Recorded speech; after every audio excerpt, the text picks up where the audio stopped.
Tips makan buah oren tanpa kena batuk atau sakit tekak di ambang sambutan Chinese New Year ni.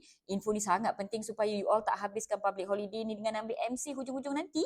So tengok video sampai habis, tapi sebelum tu tolong letak di ruangan komen #LimauMandarin. Tips pertama, sebelum makan cuci kulit oren tu bersih-bersih sebab kulit oren tu disembur dengan pelbagai bahan pengawet dan juga bahan kimia supaya dia lambat basi lah, lamalah tahan dekat kedai. Bahan kimia ni biasanya macam sulfur dioksida dan macam-macam lagi lah, dan kebanyakan orang dia allergic dengan bahan ni. Jadi bila termakan boleh batuk-batuk, dan ada setengah orang yang dia tak allergic pun. Cumanya bila bahan kimia tu terkena dekat tekak, akan jadi perit, rengsa dekat tekak dan rasa macam perlu dibatuk-batukkan. Jadi sebab itulah tips pertama, cuci kulit oren tu bersih-bersih. Lepas tu cuci tangan kita bersih-bersih. Pastikan bahan kimia daripada kulit tu tak terkena dekat isi buah oren, tak terkena dekat tangan kita.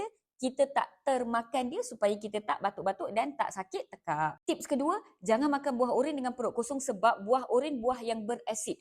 Perut yang kosong pun tinggi asid. Jadi bila dua-dua bercampur, maka tinggilah kandungan asid dalam perut.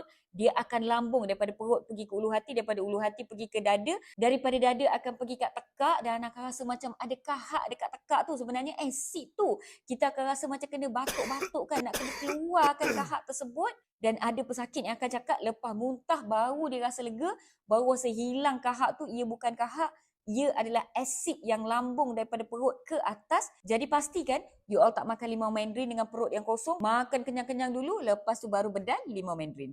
Tips yang ketiga, minum air sebelum makan limau, ketika makan limau dan selepas makan limau. Sebab air kosong boleh tolong kurangkan asid dalam perut. Maka ia boleh kurangkanlah rasa perit dekat tekak, asid yang melambung, dan boleh kurangkan risiko batuk-batuk. Tapi pastikan air kosong, air yang bersih, tak kisahlah suam ke, panas ke, sejuk ke. Yang penting air kosong, air bersih supaya kepekatan asid dalam perut anda boleh dikurangkan sedikit sebanyak. So harapnya tips ini membantu untuk you all kekal enjoy limau mandarin ketika sambutan Chinese New Year ni, dan pastikan you all tak batuk-batuk, tak sakit, tak ambil MC hujung-hujung nanti lepas tu kena bebel dengan bos pula. Anyways, kepada yang menyambut, Happy Chinese New Year to all of you all. Kepada yang lain pula, Happy Holidays to all Malaysians.